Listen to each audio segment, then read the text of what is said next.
My name is Marquise Staples, and today I'm doing my presentation on Martin Luther King Jr.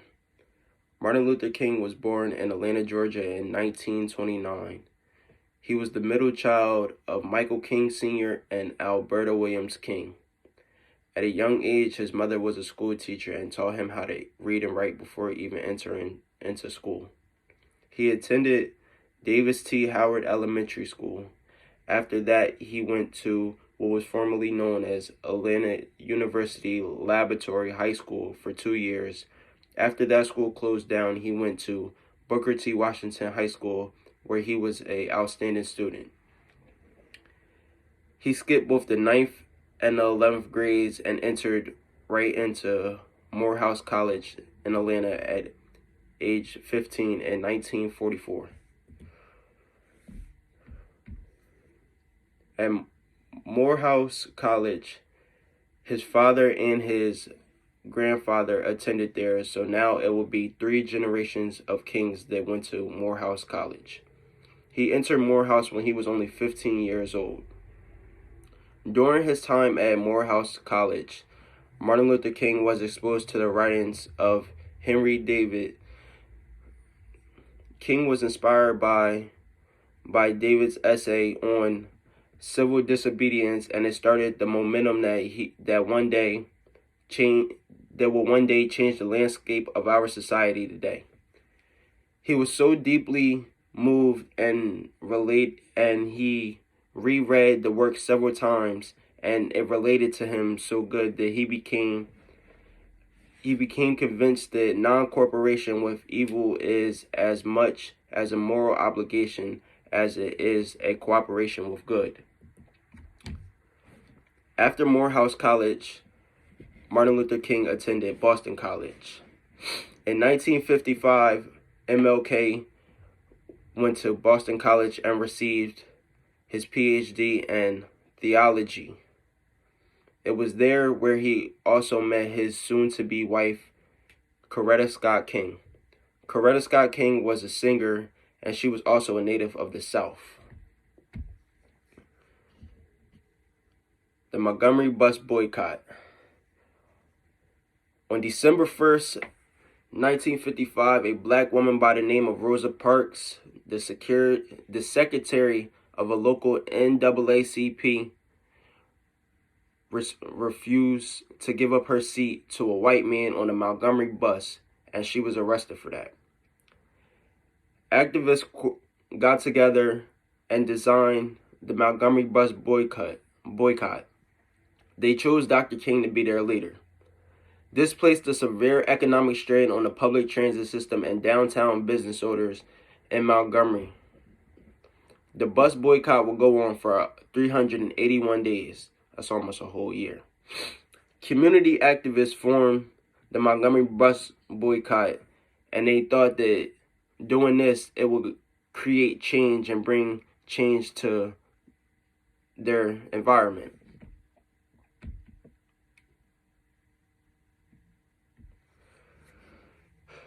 After the bus boycott, they started the Southern Christian Leadership Conference.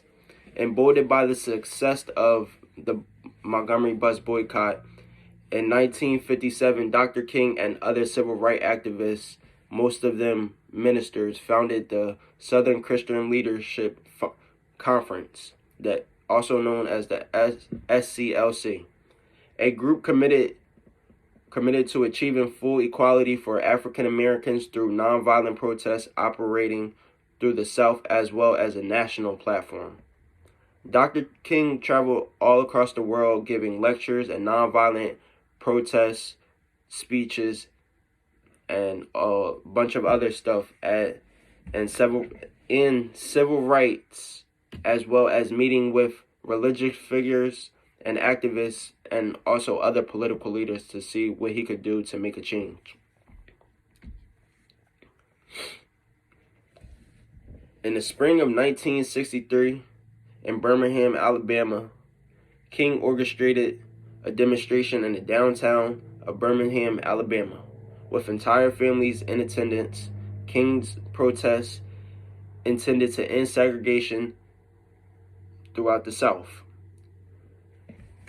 MLK and nearly 50 other protesters and civil rights leaders were arrested after leading a good demonstration as part of the Birmingham campaign to bring national attention to the brutal racist treatment suffered by blacks in one of the most segregated cities in America. Dr. King was arrested during this time for his actions. While in jail, Dr. King wrote a letter of great indulgence, which he spoke out and said that nonviolence direct action seeks to create such a crisis and foster such a tension that community has constantly refused to negotiate and is forced to confront the issue.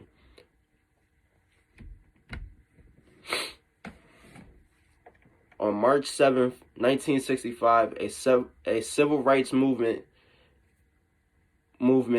planned from Selma to Montgomery, Alabama's capital, turned violent as police with nightsticks and tear gas met demonstrators as they tried to cross the bridge. This was one of the protests that Dr. King was not involved in at first, but as he seen the brutal attacks being televised and showing all the horrifying images, he decided he needed to get involved. It was a third march planned, and this time Dr. King was a part of it. On March 9, 1965, a procession of over 2,500 people, both black and white, set out once again across the Pettus Bridge and confront barricades and state troopers. Instead of forcing a confrontation, King led his followers to kneel in prayer and then turned back around.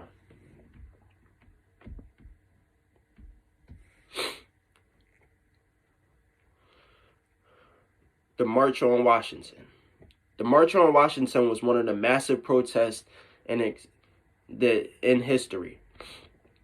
This historic event grew over 200,000 people to gather in front of the Lincoln Memorial in Washington, D.C.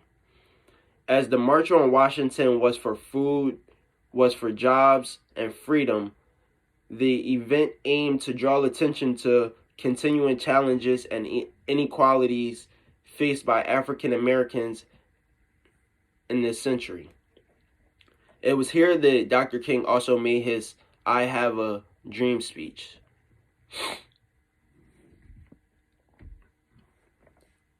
In 1964, MLK was named Man of the Year by Time magazine and became the youngest person ever to receive a Nobel Peace Prize.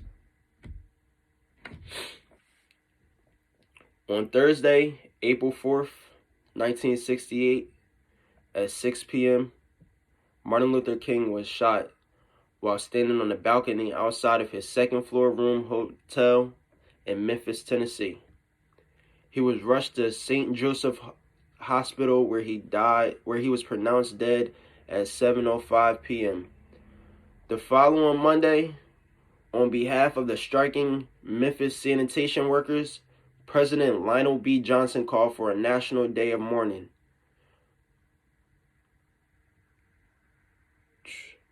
James Earl Ray, a fugitive who escaped from Missouri prison in 1967, was named the shooter and killer of Martin Luther King. And that is my presentation on Martin Luther King.